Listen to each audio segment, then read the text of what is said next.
J'adore ce son. C'est le son du début. Ouverture de la séance. On va parler de quel type d'investissement pour quelle stratégie. Deux invités sur ce plateau. On retrouve Olivier Gentier qui était là l'année dernière, hein, Société Générale. Bonjour Olivier, merci de revenir. Bonjour. Et puis à vos côtés, c'est Alexandre. Alexandre qu'on a vu aussi ce matin et qui revient dès cet après-midi. Hein. C'était plus rapide. Ça s'est tellement bien passé ce matin. Bon, un mot sur vous deux chacun, un petit mot de présentation. Olivier, qu'est-ce que vous faites à la Société Générale ? Alors, je suis responsable à la Société Générale de la vente des produits de bourse, donc une gamme de produits extrêmement importante aujourd'hui puisque ce sont plus de 2500 à 3000 produits que nous proposons en permanence et qui couvrent différents types de stratégies, des produits d'indexation comme les trackers ou les certificats 100%, jusqu'aux produits les plus dynamiques, produits à levier, Varan, Turbo ou encore les nouveaux certificats leverage. Donc voilà, tout ça disponible en Bourse de Paris. Ce qui va nous donner tout un spectre de stratégies différentes. On va revenir là-dessus, hein, c'est le thème de cette conférence. Un mot sur Alexandre. Alors moi je suis chez Euronext spécialiste produits de bourse. Spécialiste pourquoi ? Parce que j'ai passé 10 ans chez un des confrères d'Olivier à faire la même chose qu'Olivier. Alors, quel type d'investissement pour quelle stratégie ? Si on commence par le plain vanilla, la stratégie la plus simple, sans produits sophistiqués, quand ça monte, quand ça baisse, quand c'est plat, qu'est-ce qu'on peut faire ? Alors, on peut faire plein de choses. Ce qu'il faut bien voir, c'est que notre offre de produits, c'est une véritable boîte à outils, c'est-à-dire des instruments qui vont être faciles à négocier puisqu'ils sont tous cotés en bourse et pour intervenir sur ces instruments, vous allez utiliser votre intermédiaire financier habituel, votre banque ou votre courtier en ligne et vous allez passer un ordre de bourse exactement de la même façon que lorsque vous le faites pour acheter une action. Et vous allez pouvoir accéder effectivement à une panel de solutions extrêmement variées, à la fois en termes de sous-jacent, mais également en termes de profil rendement-risque. Et ce qu'il faut bien voir, c'est qu'il faut choisir le produit qui correspond à son profil.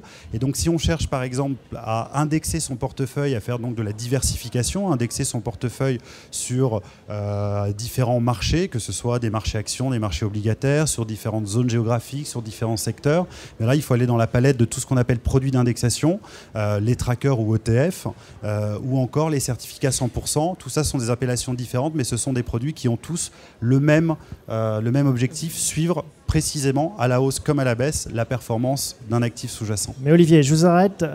Tout le monde dit qu'il faut connaître d'abord son profil. Comment est-ce qu'on connaît son profil ? On se regarde dans la glace de profil. Vous pouvez commencer éventuellement comme ça, c'est pas forcément... Comment est-ce qu'on connaît son profil boursier ? C'est une question que les néophytes se posent, s'il y en a. Et puis son profil peut évoluer avec le temps, j'imagine. Son profil évolue, votre profil va effectivement évoluer avec le temps, etc. Déjà, ce qu'il faut savoir, c'est que si vous avez une épargne, un patrimoine, comment ce patrimoine, vous voulez le mobiliser ? Quels sont les besoins que vous allez avoir de sortie ou d'entrée d'argent à court terme, à moyen terme ? Quel est le type de risque que vous êtes prêt à prendre ? On le sait tous, hein, on a tous envie de gagner beaucoup d'argent en bourse, mais pour gagner beaucoup d'argent, il faut accepter un niveau de risque beaucoup plus important.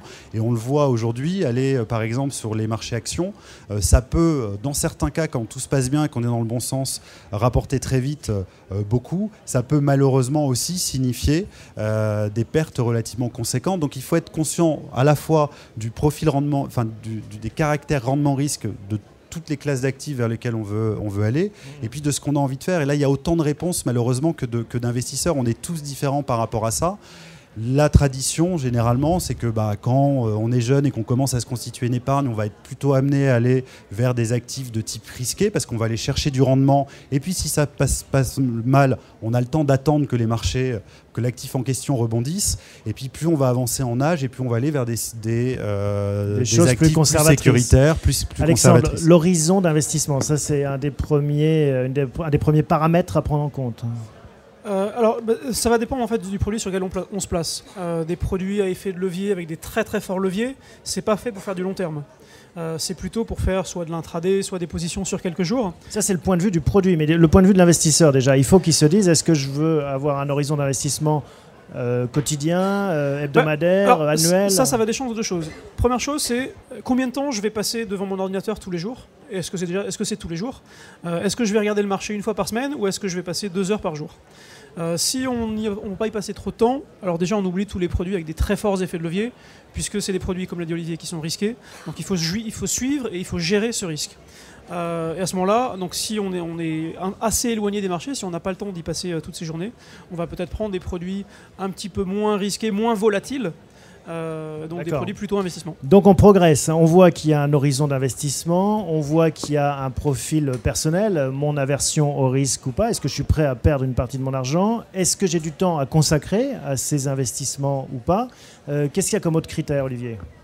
Je crois qu'on a fait là c'est le tour effectivement des choses à regarder, des choses à avoir en tête avant de se lancer en bourse ou de se lancer sur ce type de produit. Donc une fois qu'on a ces paramètres en tête, qu'on a défini son profil, comment est-ce qu'on y va en fonction des conditions de marché ? Après, c'est le marché qui détermine les stratégies justement.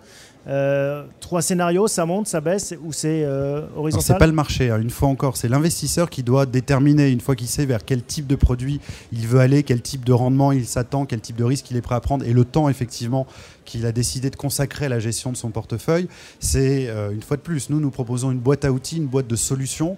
L'important, c'est de se dire qu'est-ce que je vais faire. Quand j'achète l'action Carrefour, c'est parce que je pense que Carrefour va monter. De toute façon, quand je décide d'acheter des bancaires ou des sociétés... Alors comment est-ce qu'on puise dans cette boîte à outils ? Vous nous avez dit 2500 à 3000 produits. Pour ce qui nous concerne, plus de 10 000 en Bourse de Paris. Voilà, donc le but, c'est de se dire, c'est pas que c'est compliqué. Ce qu'il faut se dire, c'est un grand catalogue. Une fois qu'on arrive qu'on a fait ce travail préparatoire et qu'on sait quelle idée on veut jouer, par exemple jouer la hausse de tel marché avec ou sans levier, eh bien tout simplement que ce soit sur les sites des différents émetteurs, SG Bourse pour ce qui nous concerne, que ce soit sur le site aussi de la bourse ou des courtiers, on va avoir des instruments qui vont très facilement, des moteurs de recherche qui vont facilement permettre de filtrer l'ensemble de ces produits pour trouver quels sont les produits qui peuvent correspondre au scénario. Et puis ensuite, il va falloir bien entendu analyser cette recherche beaucoup plus fine,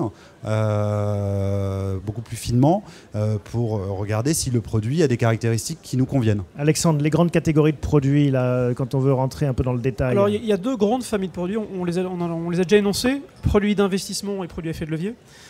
Et ensuite, si on descend un petit peu plus bas, on va avoir 3 catégories de produits d'investissement. Les produits de participation, donc qui vont refléter la variation d'un actif sous-jacent qui est parfois difficile d'accès. Je pense par exemple à l'or. Il n'est pas forcément facile d'acheter de l'or, donc si on prend un certificat 100% sur l'or, on va refléter la variation de l'or. Donc ça, c'est les produits de participation. Vous avez les produits de rendement, qui sont des produits qui vont essayer d'améliorer un petit peu la performance d'un sous-jacent. Là-dedans, on va retrouver les bonus, les discounts. Je ne sais pas si on a le temps de rentrer dans le détail de ces produits-là. Si, on est là pour ça. Hein. Alors, sur un produit bonus, par exemple, vous allez avoir ce qu'on appelle le niveau bonus. Donc, je prends l'indice CAC, par exemple, pour faire simple. On va avoir un niveau bonus peut-être à 3500.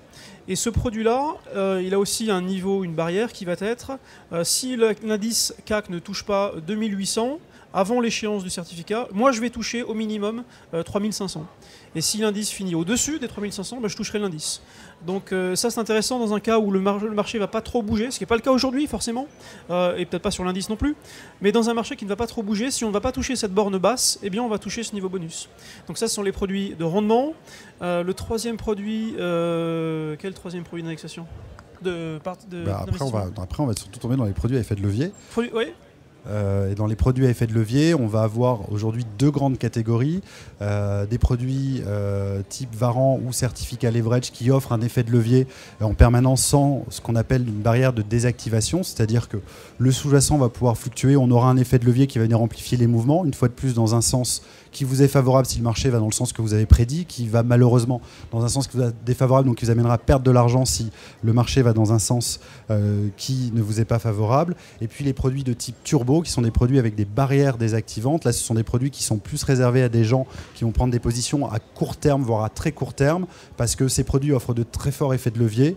Mais si le sous-jacent, l'indice par exemple, atteint la barrière, eh bien le produit est définitivement désactivé, ne vaut définitivement plus rien ou une valeur très faible. Est-ce qu'on peut se constituer un portefeuille à 100% avec des produits comme ceux que vous décrivez, ou est-ce que c'est toujours une petite dose dans un portefeuille en couverture pour justement affiner une stratégie plus traditionnelle d'achat et de vente d'actions ou de SICAV? Sur des produits d'indexation, clairement, parce qu'une fois de plus, un produit d'indexation est juste le miroir de l'indice